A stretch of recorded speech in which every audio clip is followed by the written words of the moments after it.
All parties in the matter of Sheffield versus Clark, step forward. 22-year-old Kai Sheffield is suing her former friend, 23-year-old Demias Clark, for assaulting her and vandalizing her car. Ms. Sheffield, the defendant was your best friend's boyfriend. Yes, ma'am. And it is your claim that the defendant, on a date in late August, do you have the date? Yes, ma'am. It's the 31st of August. On the 31st of August, you were visiting your best friend. Yes, ma'am. At her house. Yes, ma'am. There was an argument between the defendant and his then girlfriend. Who's the girlfriend?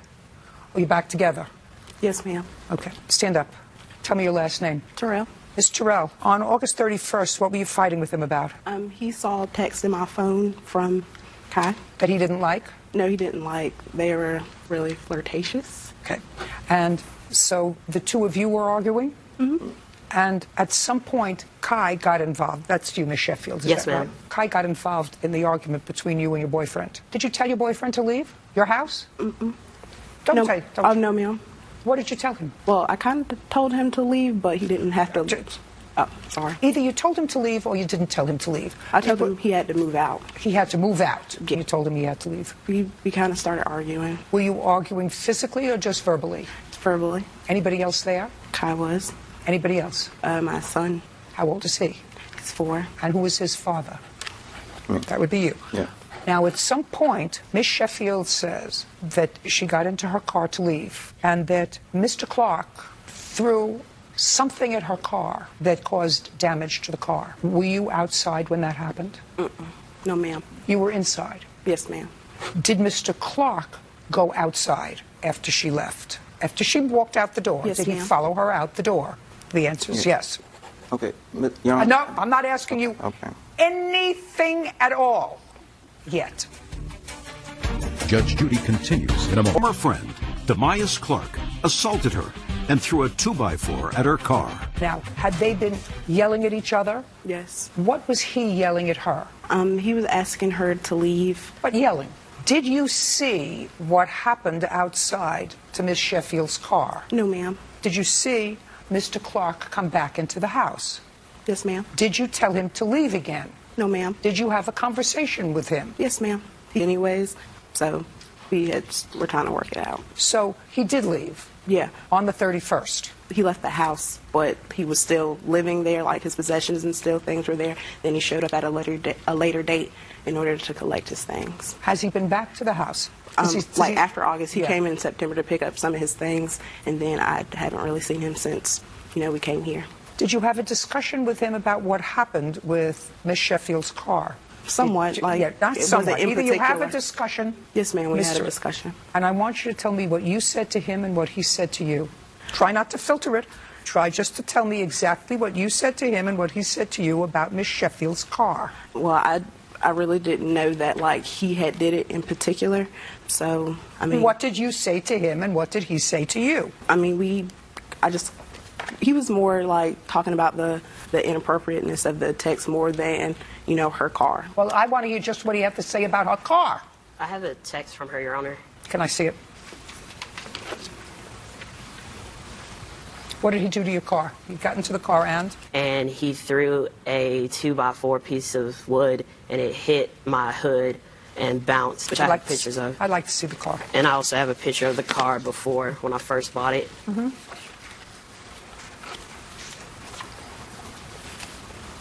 Looks like a nice new shiny car. Yes, ma'am. It was a graduation present. And do you have an estimate to fix it? Yes, ma'am, I do. Uncross your arms. Judge Judy continues in a moment. Closed captioning sponsored by. Yes, ma'am, I did. You have a paid bill? Yes, sir. I decided to fix it a couple of weeks ago so that I didn't have to ride around with a damaged vehicle. So insurance paid for part of it? Yes, ma'am. I had to borrow the money from my mother to pay the deductible. So the deductible was $500 is what? Yes, ma'am, that we had to pay out of our pockets. Now you can look at me. Have anything to say? I wanted to tell my side of the story. I'm waiting. I mean, it started from the appropriate text. Yes, me and her had an argument. I don't care. I want to get to the car. Now she's That's the outside. whole car deal. She was in the house the whole time. Right. Now, I asked her to leave before she even asked me to leave. Because she asked me to leave after now you're I picked outside. She picked up things and started throwing at me, going crazy, just nuts on me. And she threw something up or threw it, whatever, and it hit her top of her car. She's flipping at me. Oh, now look what you made me do. She said that I for the caused plaintiff this and in the that. amount of $500. That covers your deductible. We're done. Okay. Ma'am, what about the punitive I have? We're done. Yes, ma'am. Excuse me, step out. Judge Judy continues. Needed. Folks, have a seat. Mr. Calhoun, you run a gym. Is that correct? Correct. Where is it located? Cincinnati, Ohio. How many gyms are there in Cincinnati? At least 20 or 30 gyms in the entire city. Between 20 and 30. And how many within a 10-block radius of where you are? 10-block radius, I would say maybe 4, 5. Because I assume that before you started your business, which is a relatively new business, you did a survey of the area and Correct. said, is there room for another business similar Correct. to mine? So there were 4 or 5 relatively close by. Well, the ones that are similar to mine, they're on the outskirts, so they're at least 20 miles outside of the facility. 20 miles? Exactly. When you say similar to yours, That in what use respect? the techniques as far as training boxing. We teach women's boxing specifically to 90% of our clientele are female, so we teach them self-defense boxing, and also we incorporate a fitness aspect of the workout. So you do regular gym work in addition to boxing? Correct, and boxing is... You have trainers other than boxing trainers, or you only have boxing trainers? We only hire boxing trainers. So that each person that comes to your gym is there for boxing training? Correct. But as part of the boxing training regimen, they learn other exercises? Exactly. Okay, so this is what the case is about. You hired Mr. Peoples and claimed that after a period of time he left, he quit, and in violation of your people within the catchment area of your non-compete clause, and he took some of your clients. Yes. Mr. Peoples says that's not correct, that you actually fired him and you didn't pay him his wages that you do owe him, and also that he's been trying to start his own little business and train people, and you've been defaming him. Is that correct? Yes, ma'am. Okay. When did you hire Mr. Peoples? We hired him on March the 9th, 2016. And when had you opened your business? 2011. How many trainers do you have, Mr. Calhoun?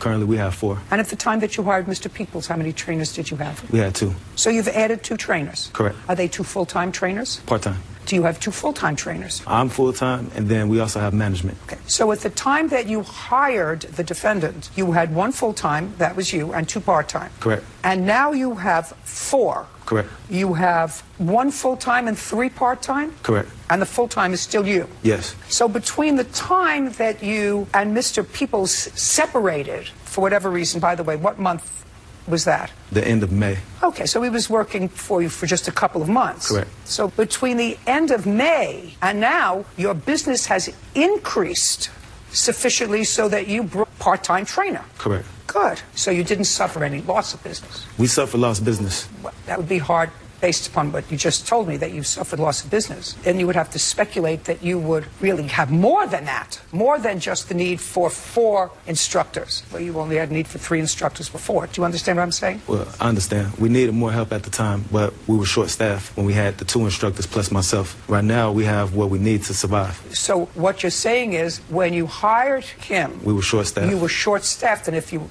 Okay, I'm just playing with words with you. Correct. If you were short-staffed, that means that you weren't giving your clientele what they were paying for, because it's a service business, and if you had fewer people to serve your clientele, they were getting shortchanged. They were not getting shortchanged. Okay, all right. I have to tell you, I'm going to try to figure out whether he was fired, and if he was fired for a reason, whether you owe him any money. But I have a problem, Mr. Calhoun, because I've looked at, which you gave me as part of your evidence, the agreement that he signed. And it looks to me as if the pertinent part of that agreement suggests that there is a 100-mile radius where he is not allowed to practice his business of training once he comes to work weeks. And the closest, according to what you told me earlier, facility that is similar to yours is 20 miles away. So you made your agreement 100 miles away. That's a bit onerous to me. And a judge, in looking at that kind of an employment contract, says, just like when you look at an agreement to pay interest, you can have an exorbitant interest rate. And if it's so exorbitant that courts find it unconscionable, courts will say, I'm going to vacate it. I will not enforce it because it's so onerous. So my first question to you would be, irrespective of the reason that he left, how do you justify a 100-mile non-compete clause when you have the closest place doing the same training as the kind of training you do is only 20 miles away? Well, we're the only ones that do the type of training that we offer. We train our staff for 2 to 4 weeks before we hire them. Our competitors do not do the same things that we do. I'm talking miles. And so what you do is you say you train for 4 weeks. You hired Mr. Peoples, and I'm not saying he's a good guy or a bad guy, because you're a good guy. You're a good guy. You're a business guy. You hired him on March 9th. So you trained him for a month, or had he already been in training? Before he was hired, he was being trained, got hired. Were you paying him for those 2 weeks of training? No, it's not paid training. Why not?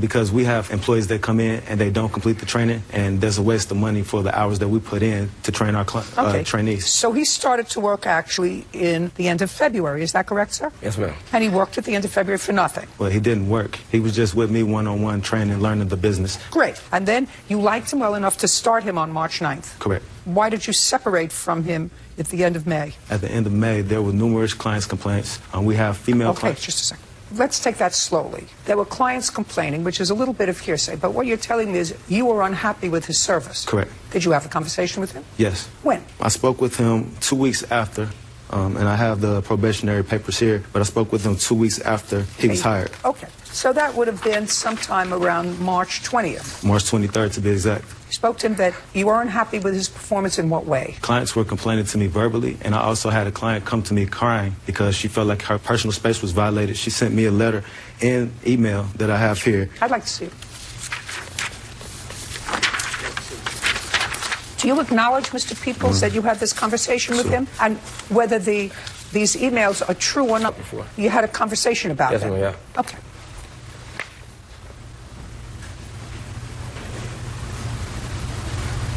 Okay, so this is just from one person. Yes, but I have more. I'd like to see them.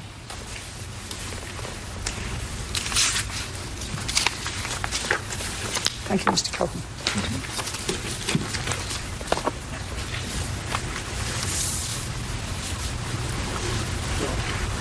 Okay, Mr. Calhoun, if I were running a business and it appears to me that you were running a successful business and that you had some dedicated clients who had been coming to you for years, and I received these kinds of emails from them that you did discuss with the defendant, I would fire his behind. I understand, Your Honor. I tried to... Fast! Yes, I tried to give him a chance, Your Honor, when he came to me. He really liked the sport of boxing, and I have a business Good, he should go train men. Yeah, he should train men. He should go train men. Wait, what exactly happened? Well, you had several different women say, sir, that you didn't quite understand that a woman's personal space may be different from a man's personal space. And when they complained to you about sort of being in their personal space, and they had been coming to training, I saw what your response was. And when she tried to explain that, it made her feel uncomfortable. And it's a service that you're providing. Yeah. I mean, you're not a drill sergeant in the Army, where you have to be in the Army. You provide a service. But I'm also an athlete. And when I train, I gave them a passion, you know. That's nice. These women were passionate about canceling their membership. They were just used to a system that didn't work.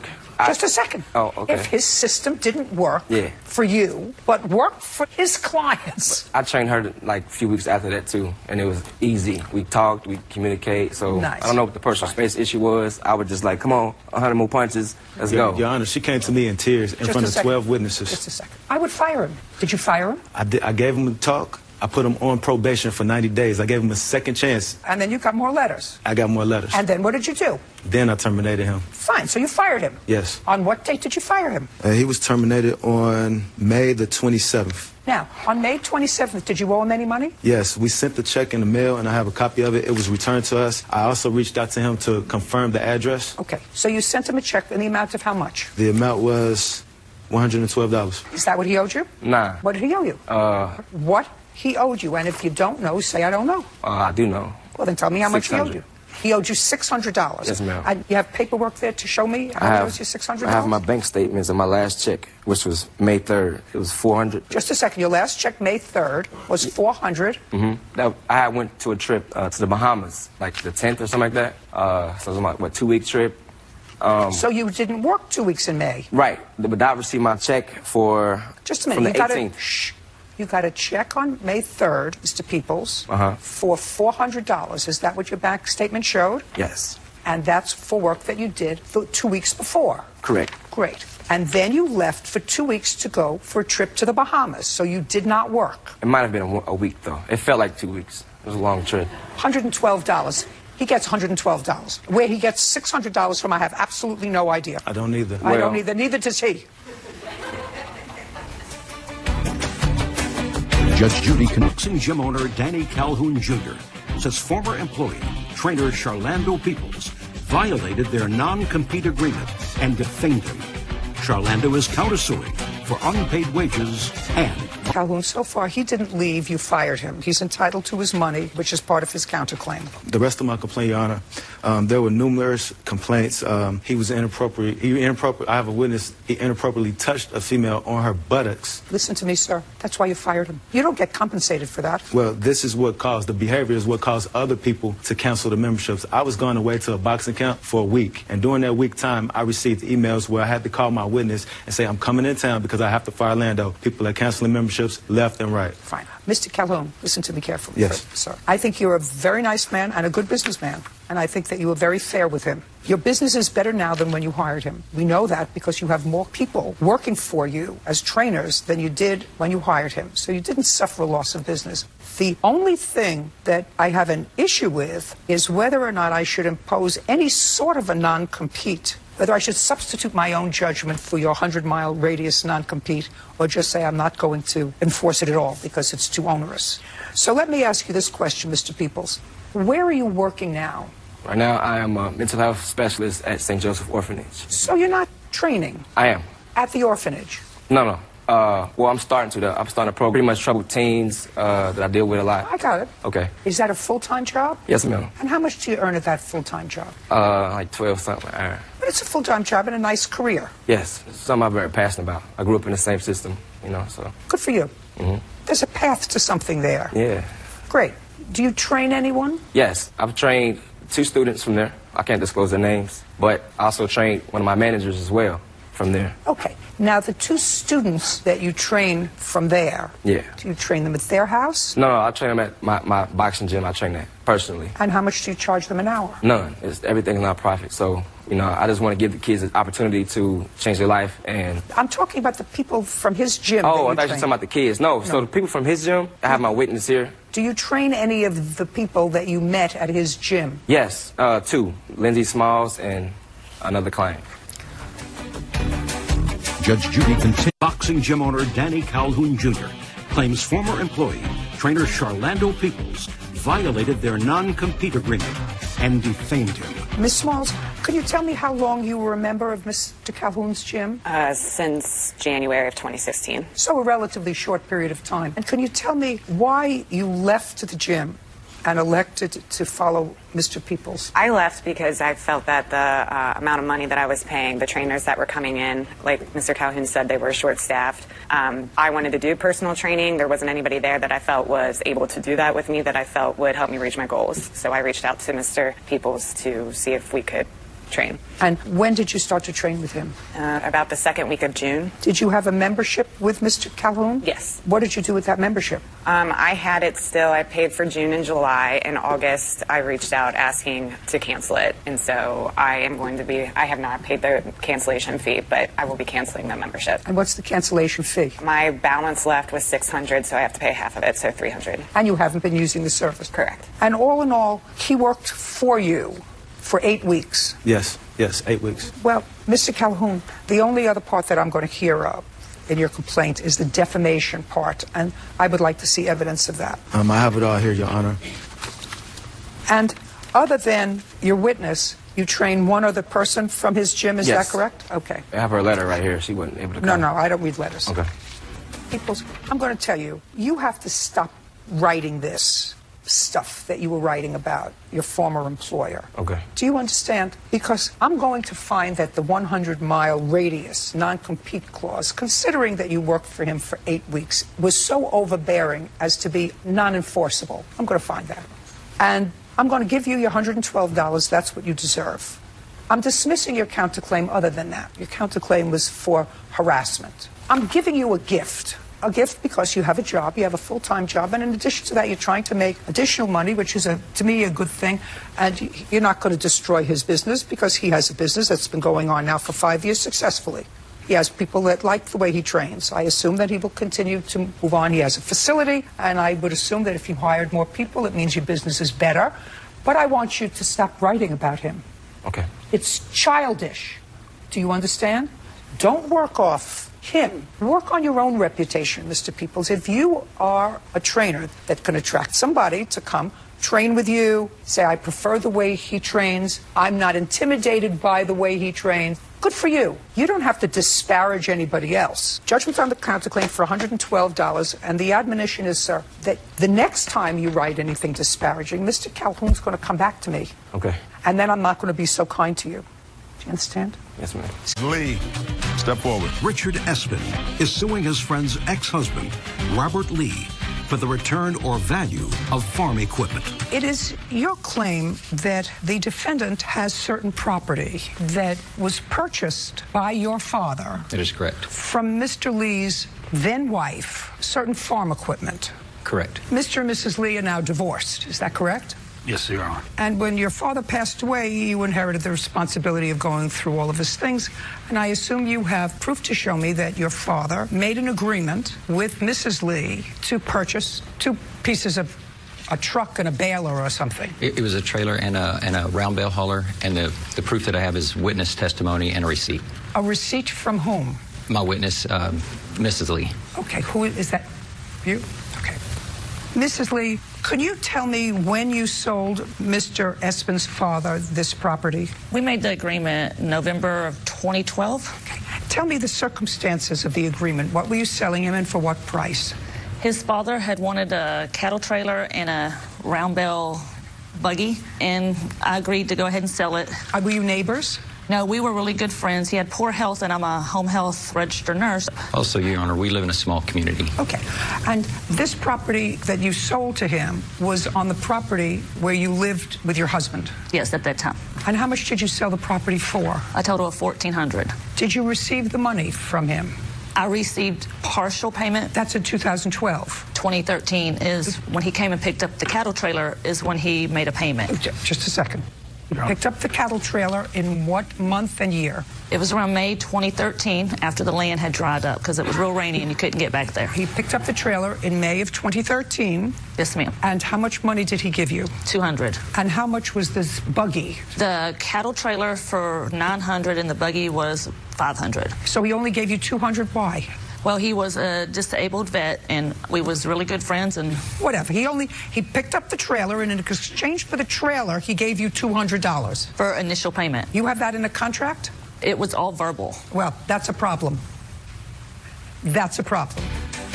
In May of 2013, was your divorce pending? No, we was still together. And do you now have the trailer? I have the stock trailer, but not the hay buggy. Great. So I have... You own a trailer that was in your father's possession. As far as I know, unless you have evidence to the contrary, there was no order prohibiting anybody from selling that property. There is, Your Honor. Okay. In the divorce proceedings, sometimes there is an order, don't sell property.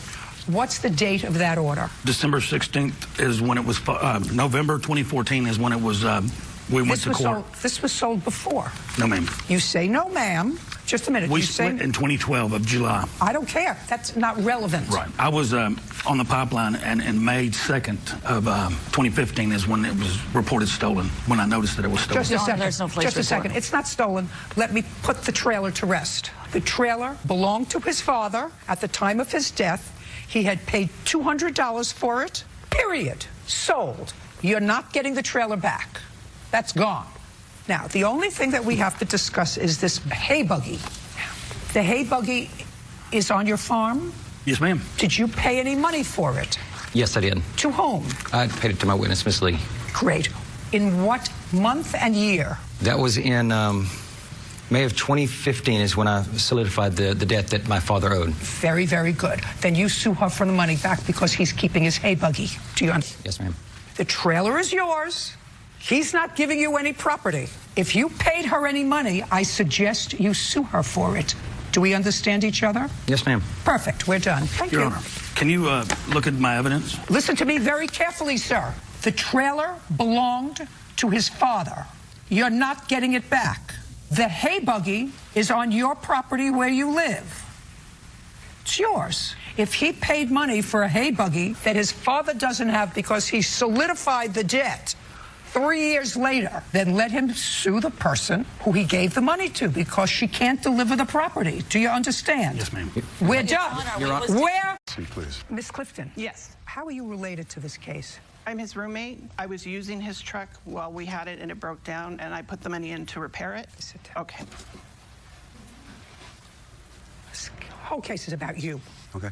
The defendant was your brother-in-law, Correct. and you agreed to take over payments on his truck. Right. When was that, Mr. Harper? I don't have the exact date, Your Honor. Give me a month and year. June or July of 2014. And how many years left did you have to go on the loan? Roughly 2.5 years, as far as I know. Is that right? No. Did you pay directly to the bank, or did you pay him for the truck?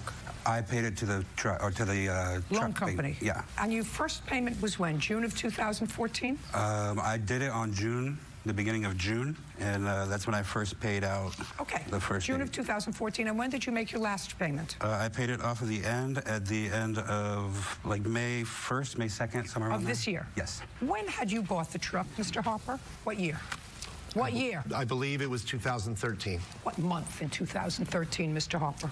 I think February, but I can't be certain. So you had the car for maybe 14 months. Correct. My ex-wife. And when he took over the payments, the car was in whose name? Your name and your ex-wife's name? My name only. I'd like to see that title. Yes. Is that it? Title, please. Thank you. And can you show me proof, sir, that the last payment was made in May, that the car was paid off? I'm sorry, Your Honor, but that was not the last payment, and he knew that. That the car was paid off? Correct. In May? It was not. Did you make further payments on the car? I paid the car off myself, and I have evidence to show that. How much did you spend to pay There was the car? an additional $347.69. Just a second. When did you pay that, sir? That was paid July Of what? 1st of 2016. Am I correct, Mr. Harper, that the monthly payments on the car were $347? How much were the monthly payments on the car, sir? $277.32. Yeah. $277. 32. Who did you buy the car from? It was, I believe, Unity Acceptance was the lien holder, and I bought it from a used car lot. Great. Okay. Mr. Harper, is what you're telling me, sir, that for some reason, despite the fact that the plaintiff put in over $6,000 in this car during the time he drove it, Correct. that you possessed the car, which you did, so you now have possession of the car? Absolutely. Don't give me an absolutely. Okay. I'm not interested in your absolutely, actually. Okay. That your payment of $347 entitles you to the possession of the car? Is that what you're telling me? Because for some reason, either because of a mistake or whatever, there was some $347 because he's got all the payments, I assume, to show me that he made from June of 2014 until May of 2016. I'm sure that he has those to show me. So is what Your Honor, also, it was repossessed, which I covered that money. Just a second. It was repossessed when? Yep. It was repossessed in November of 2014. Just a second. Yes. In November of 2014, Correct. Listen to me, Mr. Michelinas, the car was repossessed 3 months after you took possession of it. So now what I want to see, sir, are your payments from the time you took it over. Okay, so go back into your payments. I want to see those because if Mr. Harper, what you're suggesting is that he didn't make the payments and therefore it was repossessed because you mentioned that in here, or you didn't make the payment and it was repossessed because you didn't make the payment, but the what I'm saying? Yes. You understand. So is it that there was money owed on the truck before he took possession of it? Or was there money owed on the truck after he took possession of it and he was delinquent in his payment? There were already late payments made. Ah, there you go. There were already late payments made. Just a second. When you had the truck. That's correct. All right. So there we go. Now, the $347 yes. is from when you owed money on the truck or after he took possession of the truck. That's a very simple thing, sir. That's a very simple thing. Is it when you owed the $347 or when he had possession of the truck? When he had possession of the vehicle. So now I want to see your receipts for your payment, because that's a big difference for me, Mr. Harper. That makes a difference as to whether I'm going to rip this up and going to make an order that the title is registered in his name. Do you understand? Yes. I want you to clearly understand that, or whether I dismiss his case. Because if he made all the payments when he had possession of the truck, he gets the truck, because that was your deal. Do you understand that? I don't care whether you like your ex-wife or don't like your ex-wife, but he made almost $7,000 worth of payments on this truck. Don't permit that. Do we understand each other? Yes, we do. Great. Those are all money order and priority mail receipts from the post office. Now, I have all of these things. He got money orders every single time he went. 277, 32, 277. Now, I want you to show me, Mr. Harper, why you paid $347. Show me. Here's the evidence right here. He was aware that not all the payments were made. I had tried contacting him from... Just a minute. Explain that to me. He was aware that all payments weren't made by whom? He made his payments. He was aware that all payments weren't made by whom? When he took possession of the vehicle. Okay, now I gave him the receipt book that I had. I want you to listen to me very carefully. Okay. Because this guy's a hustler. I want you to hold on to this thing while he signs the car over.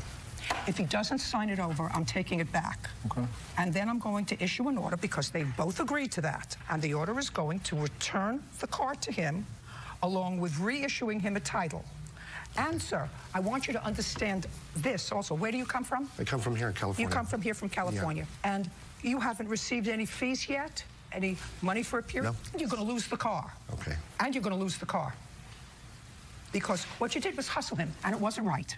And it wasn't right. I don't care whether you were mad at her, whether you were not mad at her, whether it was acrimonious. You made a deal with him. He lived up to the terms of the deal. You saw a quick way to give it to him. I saw a quick way to help him. They repossessed the car because you didn't make the payments. That's why you paid for everything. No, they repossessed the car because he was late with his payment. Ferg, did you understand? Did you understand what I said? Show him where he signs. If he doesn't sign, just take it back. Bye. Okay. Just help me out here. Isn't that where he's supposed to sign as the registered owner, and then he's transferring it? Signed it twice. It's his signature both times. It looks like it's already ready for him. He signed it already. Judge Judy His ex-brother-in-law, Robert Harper, scammed him on the sale of a truck. Okay. There's a lien holder. This car has already been signed over. To who? By him. July 31st, 2016. That's your handwriting, Robert Harper. That's correct, but that was the lien holder signing it over to me. I certify under penalties of perjury that the below releases interest in the vehicle. That's you. Listen to me carefully. All you have to get is a letter from unit acceptance that this car has been paid off. Do you understand? I do. Then go get it. This is yours. Give it to him. The money orders that I mailed to them had Robert's name on them. Just listen to me. Okay. I don't care. Okay. I will issue an order that I have determined that the car rightfully belongs to you. You now have the title. Okay. He signed over the title. I don't have to get him to sign over a thing. Do you understand? Absolutely. Thank you. And we'll get you a copy of the order for the lien holder to indicate that you need a letter from them that there's no longer a lien. Okay. Right? Then send a marshal to go and get the car. And any and all fees or anything else are going to be withheld until that car is turned over to you. Do you understand? If it's turned over in good condition, great. That's the way it should be turned over. If it's not, there are consequences to that. Okay. Mr. Harper understands the claim is owed to you for fixing the defendant's boat. Yes, Your Honor. That's what your case is about. Mr. McCluskey, you have a whole different story. So I'm going to start with you. What kind of boat did you buy, and when did you buy it, and from whom? I purchased a 97 Sea-Doo Challenger. 1997, so a 20-year-old Sea-Doo? Yes, ma'am. When did you purchase it? In April of 2015. Who did you purchase it from? A gentleman named Ferguson. How did you find Mr. Ferguson? He happens to be one of my customers. Customers in what business? Landscape. Had you seen the Sea-Doo? Yes. When you were doing landscaping? I did. Is that how you found it? That's correct. Did you see it for the first time in April? Yes, ma'am. And it had a for sale sign? It did. You paid him how much? $8,000. And I assume that you're a businessman and that you did your due diligence and that $8,000 was an appropriate price for a 20-year-old Sea-Doo. Yes, Your Honor. Was it a good price? Stop playing with your papers. Yes, ma'am. Was it a good price? Yes, it was. How good? It was great, being that we had a lot of accessories on it. We had the wake tower, nice sound system, you know, all the extras. When you looked up its value, and I'm sure you looked it up, what did it say its value was? Well, the value on the boat is approximately $7,000. So why did you pay him $8,000? Because of the different accessories on it. Now, before you purchased it in April, look at it. No, we did start it, though. So you neither test drove it in the water nor had a mechanic look at it? No. Now, you bought it in April from Ferguson? Yes. And you do his landscaping? I do. Do you still do his landscaping? Yes, I do. When did you first put the boat in the water? I didn't. Ever? Nope. No, ma'am. Why? Well, because I couldn't get it started. So you tried to put it in the water? No, I tried to start it prior to putting it in the water. After you already purchased it? Yes, ma'am. What month did you try to start it? I tried to start it right after, probably actually in May. So you brought it home in a trailer, some yes, sort it has of trailer. a boat trailer. And then you tried to start it and you couldn't. That's right. Did you call Mr. Ferguson? Yes. Yes. And did you tell Mr. Ferguson you couldn't start it? Yes. Did you ask him for your money back? No. Then why did you call him? Well, because I wanted to see what might be the problem. He did indicate that it did have a leaky crankcase in that... Just a second. Did he tell you that before you bought it? Yes. And that didn't give you any cause to pause before you bought it? Not at all. A leaky crankcase. Mm-hmm. Do you know what you do to fix a leaky crankcase? Yes. What do you do? In most cases on this design, you have to rebuild the engine. So let me understand this, Mr. McCluskey. That was worth $7,000 because of its accessories that you couldn't start because you had to rebuild the motor because it had a leaky crankcase that you had already been advised of before you bought it. Yes. So what did you do? I actually could not get it started. Ferguson came over to my house. We tried to crank it over, and it has 2 engines, by the way. The number 1 engine wasn't starting. Number 2 is fine. So typically in this case, the engine had a bypass on it, which meant that there was a separate mechanic other than Mr. Fountain over here that actually put a bypass so it would stop the oil from leaking from the crankcase, which in turn you have to take the spark plug out, then put a rag over it. Just a second. Mm-hmm. Don't explain the whole thing to me. You tried with Mr. Ferguson there Mm-hmm. and another mechanic. No, Mr. Ferguson, the owner, the previous owner. Mr. Ferguson came to try to doctor up, because he probably likes the way you landscape, to try to doctor up this machine that you paid a lot of money for and that was useless to you, and it didn't work. That's correct. So what did you do next? Did you ever ask Mr. Ferguson for your money back? No. I'm just curious. Is that because he's a customer of yours and you've been working for them, and over the course of years, you're landscaping, whatever, one way or another, you're going to maintain his business? Yes. See how the story is piecing itself together? Uh-huh. So then, what did you do? You still couldn't operate the Sea-Doo for its intended purpose. Where does Mr. Fountain come in? Well, I happened to notice a new boat shop that opened down the street. And so I contacted Mr. Fountain to come out and take a look at the boat, see if he could fix it. And? And he was nice enough to come out and pick up the boat, and that's where the story begins. Because you see, Mr. McCluskey, what I have to do is figure out who is trying to scam who. So I'm going to ask you, sir, whether this is your signature on this answer that you swore to. Yes. I would like you to read the first line after it says, Jody McCluskey, being duly sworn, deposes and says, I do not owe the plaintiff any money. Read that line. I do not owe the plaintiff, Roger Fountain, any money. Read the next line. All right, I was a new boat owner at the time. I called Roger, and I was only looking for an oil change. That is Period. All. Mm-hmm. I was a new boat owner at the time, and I was only looking for an oil change. That is all that was needed to fix my boat, and I made true, Mr. McCluskey. Can I have that back, please? That's clearly not true. You couldn't get the Sea-Doo started. The owner of it came over. He tried a little bit of this and a little bit of that, and you still couldn't get it started, so you couldn't use it. So your boat just didn't need an oil change. Your boat needed to be fixed. The oil now, needed. Just a second. Mm-hmm. Hey, one way or another, this is going to be a very simple case for me, because one or the other of you is not telling me the truth. And I read both of these things, and right now, you lied in your first line that you said to me, all my boat needed was an oil change, which is exactly why I came to you first, sir. Usually Right. I start with the plaintiff. Now, my next question to you is, after all the kerfuffle, which we will find out what happened with the boat, and your kerfuffle, this was in 2015. How many times did you use the Sea-Doo last summer? Probably 4 or 5 times. Between the time Mr. Fountain worked on the Sea-Doo and the summer, I want the name and telephone number of the person who worked on the Sea-Doo. Okay. What's the name and number of the person who did repairs on the Sea-Doo? It's my friend, Daryl. Why didn't you call your friend first? Mr. McCluskey, if you have a friend, why didn't you call him first? You see where I'm going? You know exactly where I'm going, right? Mm-hmm. Okay. Mr. Fountain fixed your boat. No, he didn't. And you didn't pay. Oh, really? No, he didn't. Show me a bill from somebody else who fixed your... A paid bill from you. Mr. McCluskey, a paid bill from you that's in your stack of somebody between the time Mr. Fountain worked on your boat and you put it in the water. I can't. This summer. You can't. No. You need some more time? No. You need some more time? Okay, because you don't have it. Right. Judge Judy. Boat repairman Roger Fountain says former client Jody McCluskey owes for boat repairs. Jody is countersuing for tow charges and the cost of a boat cover. Okay, so you owe Mr. Fountain the money that he says you owe him for fixing your boat, which is not a lot of money, actually. No. Which is not a lot of $800. Yes, right? I yes, mean, it's a Your lot of money, but it's 1/10 of the value that you paid for the boat, and you couldn't use it. And you were going to make up your money from the guy who sold you this boat that didn't start by jacking up his price to do landscaping. You said, I'm not going to ask for his money back because he pays me more than $8,000 my nose and lose a customer. How much was the bill to fix his boat? Your Honor, it was $879.40.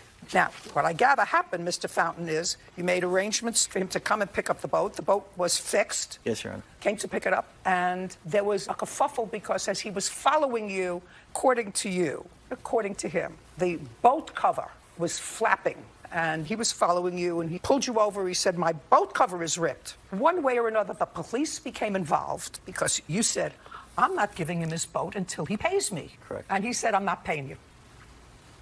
I'm not paying you. I didn't authorize this. All I authorized was an oil change.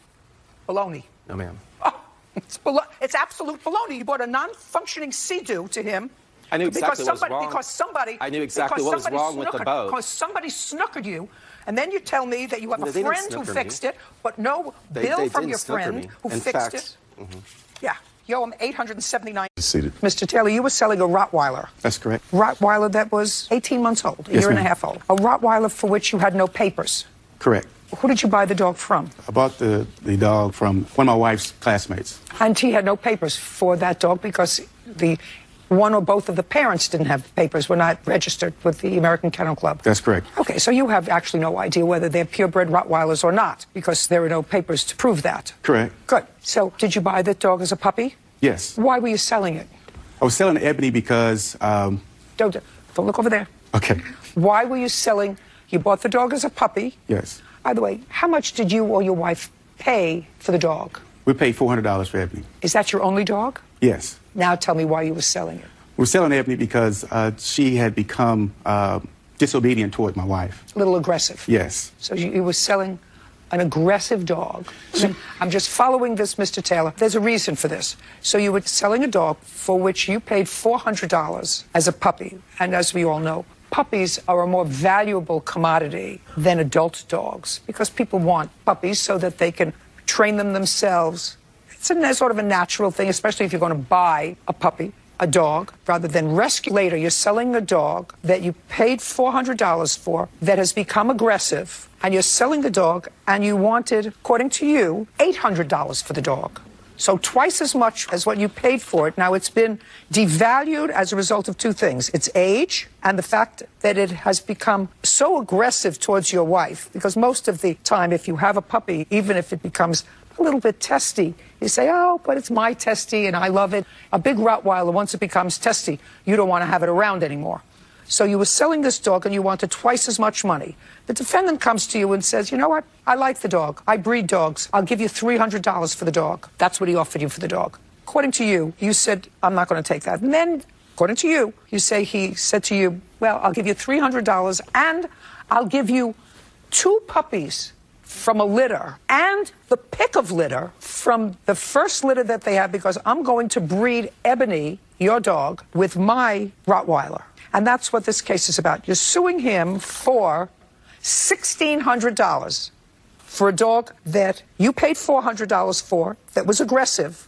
And he says, no way. I gave him $300 for the dog and offered him a puppy from the next litter. So you actually bred the dogs, which I think is probably a stupid thing to do, because if you have a dog, did he explain to you he was selling the dog because it had become aggressive? No, not like that. Is it an aggressive dog? No, ma'am. Not. So it was just aggressive in their home. Exactly. So the dog clearly, maybe it's a female dog, so maybe it liked him, didn't like the competition of the wife. You never know. You know, dogs are like people. Yeah. They really are like people. But the dog is fine in your home. It was fine in my home. Yes, ma'am. Great. So you bred the two dogs, even though one didn't have papers and yours did. Yes, ma'am. Yeah, I know.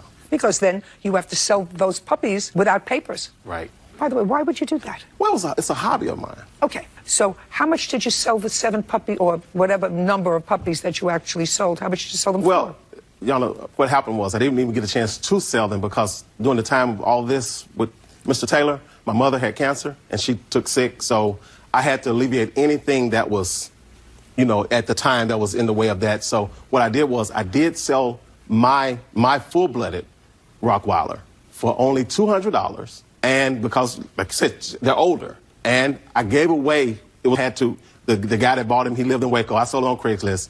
And after that, he knew what was going on with me. So he took the dogs to his home. And he only gave me $200. And I only sold 1 puppy. And the rest of them I ended up having to give away to friends and relatives and neighbors that was around me. Well, if you gave them away, Mr. Gray, why didn't you give 2 to the plaintiff? I couldn't even get in contact with him anymore. He got upset with me because I wouldn't, he changed. I mean, his kind of just started changing. Just a second. You had promised him, according to you, 1 puppy from the litter. Yes, ma'am. When was the litter born? The litter was born in January. And when did you notify him that the litter was? In January. We stayed in contact with each other. I never went away from him, anything like that. So you notified him in January? Yes, ma'am. Okay. And I want you to tell me what you offered him in January. In February, because they were still going. In February, I told him, because he was so nonchalant about it and didn't think he wanted the puppy anymore, I said, well, you can just still come get a puppy if you want. You can come get a female puppy. And that's when his countenance changed. What did he want? He wanted 2 puppies. I was like, that's nonsense. We didn't agree to that. I tell her, if I would agree to that, I wouldn't have been out of my mind. I didn't agree to that. Okay. So you do acknowledge the fact that you owe him 1 puppy. You owed him 1 puppy from this litter. Yes, ma'am. Okay. Now, I want you to tell me, Mr. Taylor, where does that come to $1,600 is my question. Ebony comes from a good bloodline. She's very healthy. Her mom was very healthy, so there's value in her history. There's no value in her history. She's not an AKC registered puppy, and you paid $400 for her. I want you to tell me where $1,600 comes from. Again. Just a second. Even if I would believe your story that he paid you $300 for Ebony and promised you 2 puppies, I still want you to tell me, if I believe that, where you get $1,600 from. Ebony, I had a lot of time and money invested in Ebony. Ebony was very healthy. And she was, I was working on getting her service dog certification, which she would have had her certification. Are you out of your mind, Mr. Taylor? No, I'm not, ma'am. You just told me that you were getting rid of the dog because the dog had become aggressive towards your wife. And you want to get this dog certified as a service dog for somebody who is incapacitated? What, are you out of your mind? She was not aggressive towards my wife. She was disobedient. Yeah, okay, great. Keep moving. So keep moving. I'm not buying. So keep moving. Come up with a better story. Judge Judy continues.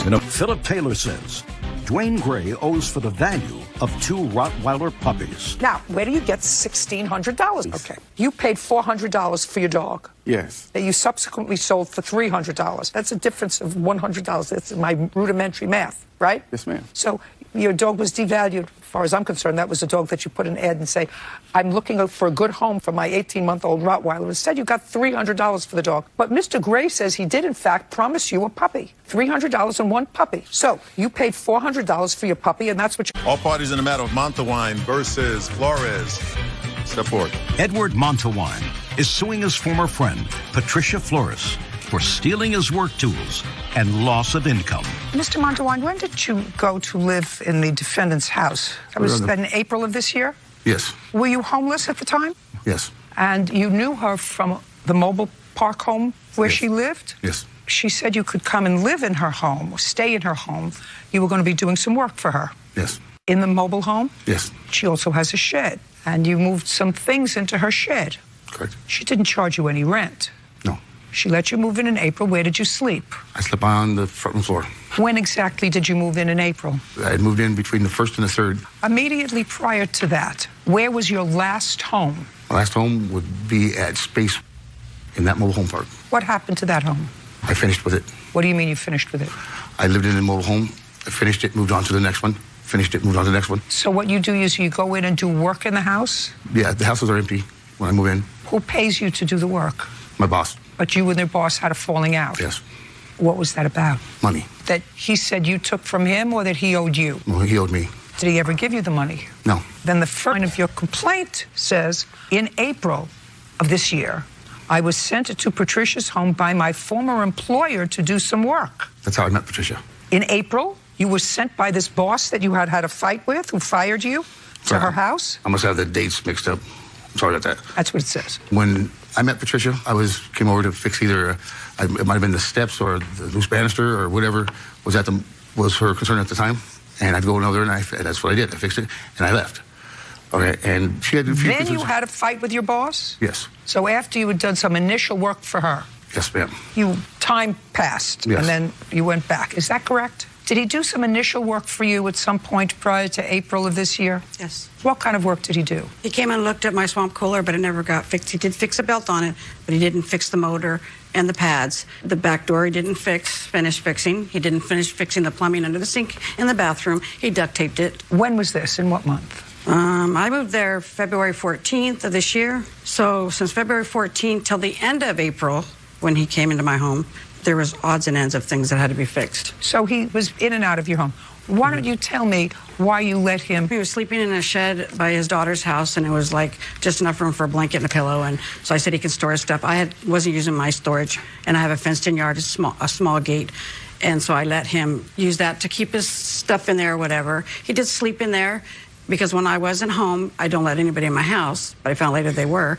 But I would let him sleep on the floor in the living room, along with his daughter, and his son would come over and sleep there, and eat there, and take showers. Well, that sounds as if she was very nice to you. She was very nice to me. Then why would you think she would steal your tools, which is what you're alleging?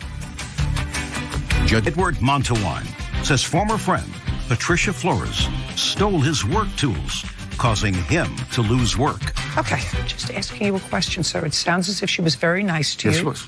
Let you sleep in her house? Mm-hmm. Your daughter, son sleep in the house? And it doesn't look to me like this is a lady who uses tools herself. Why would you think she would steal your tools? Because she told me that I have your tools, but I'm not going to, you can't have them back until it's clean. Just a second. She said to you what and when?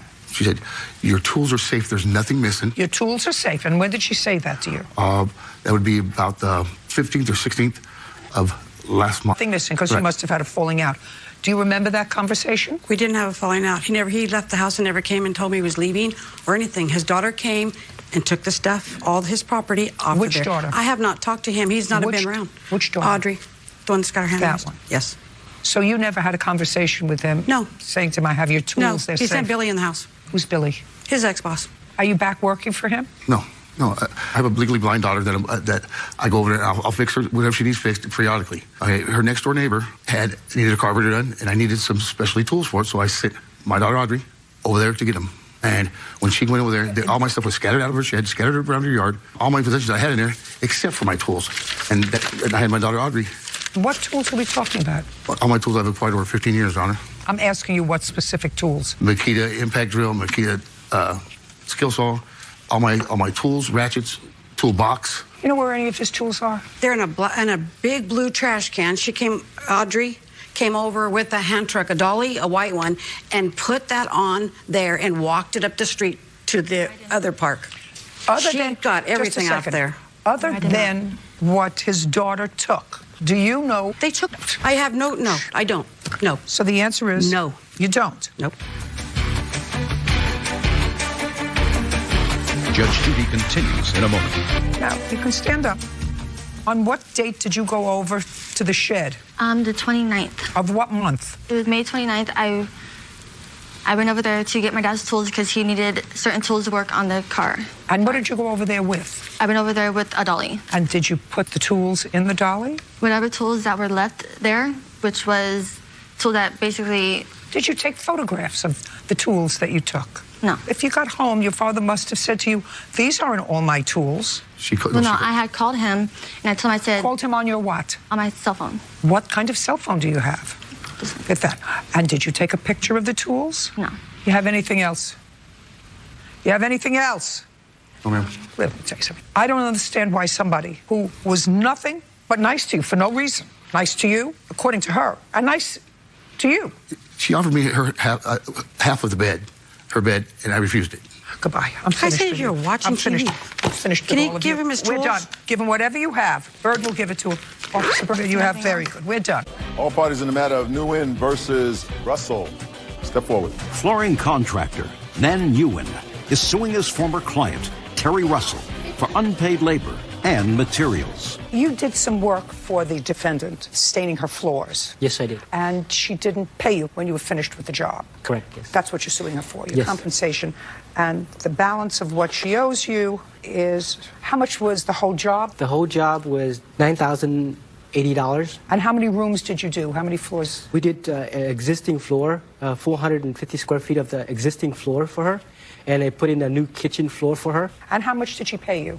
Did she give you a deposit? She didn't give me any deposit or anything. You bought the materials first? Had you ever done work for her before? I recently did the same house for her about a year ago. And she came back to you? She came back to me because we did a good job, and she Okay, so requested- that's why you didn't take a deposit from her for this, Yes. for this job? Right. Okay.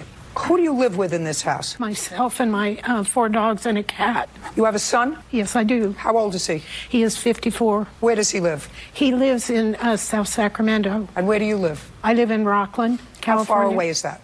They're about 35 miles. You were away at the floors, is that correct? Yes. Mr. Nguyen doesn't have a key to your house. Yes, he did have a key to the house. He had a key. Did you use the key to get into the house, Mr. Nguyen? Yes, I did. On what date? Around August 15th, I believe. Okay, and that was the arrangement, that you were going to come in and finish the floors?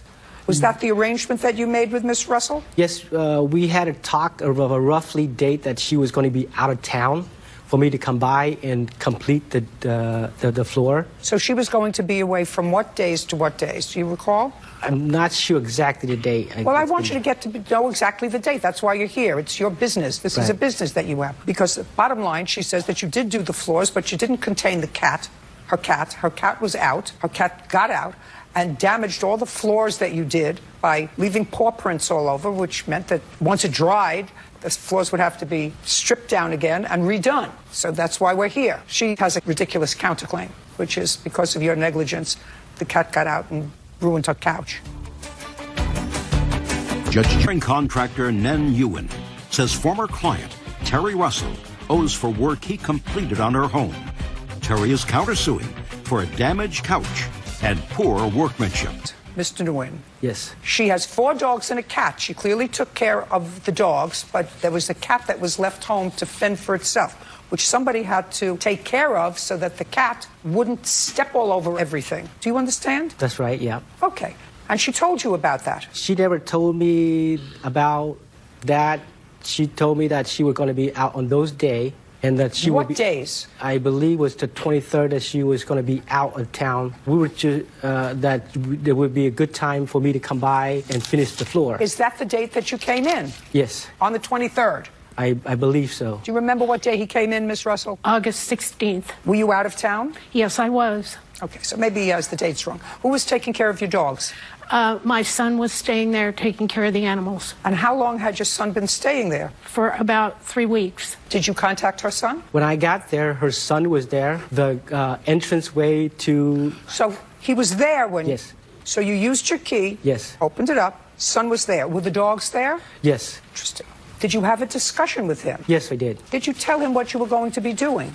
Yes, we did. And he took the dogs away? The dogs were contained by a gate.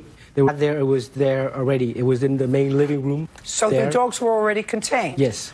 When you did your work, do the dogs remain in the house contained in that spot? Yes. So clearly your son had put the dogs in the contained area. No, I contained the dogs before I went. Is what you're telling me your son didn't take the dogs out for 3 weeks? No, he took them out, but Well, he, that's what he I'm put saying them to- back in the That's what I'm contained saying. area. That's exactly what I'm Yes. saying to you. So Yeah. on the date that he came and spoke to your son, your 54-year-old son, that he's not damaged, is he, in No. any way, mentally? No. So he knew that he was coming in to stain the floors. And I'm sure he had walked the dogs that day. The night before he had walked the dogs, because he was staying at your house, you said, for 3 weeks. Yes. So he knew where they were coming. And I assume he also feeds the cat. Yes, he does. And changes the cat litter. Yes. Great. So that he knew there was a cat there. Yes. So he contains the dogs. Because he knows he's coming. Your son contains the dogs, but clearly did not contain the cat. My son claims that he did not speak with Mr. Wynn on that day. Then you should have brought your son. Who did you bring with you? My sister. Well, what did you bring your sister for instead of bringing your son? Your son can tell me what the conversation was. You can't tell me what the conversation was.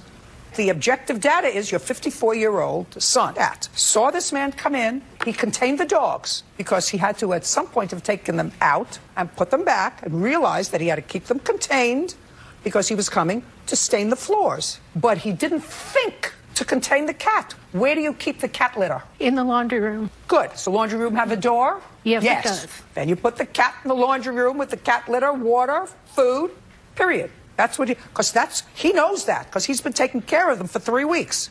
Is this the first time your son took care of your animals? Yes, it is. Well, you must have had tremendous confidence in him if you left him for 3 weeks. So he didn't use his noodle. Not him. Your son didn't use his brains.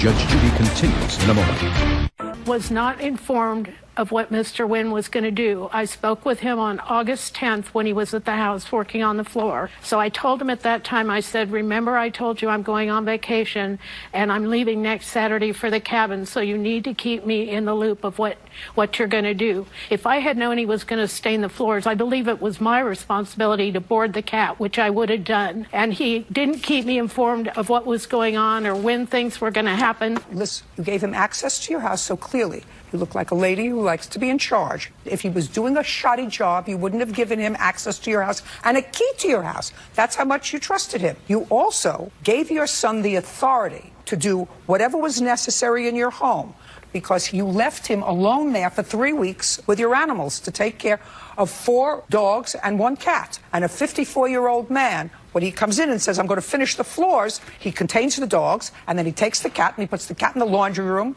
with a bowl of water and some Friskies and the cat litter, and he checks the floors, he checks the dogs, takes the dogs out. He's careful. And you have again, to pay him, just for the plaintiff, in the amount of $5,000.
you.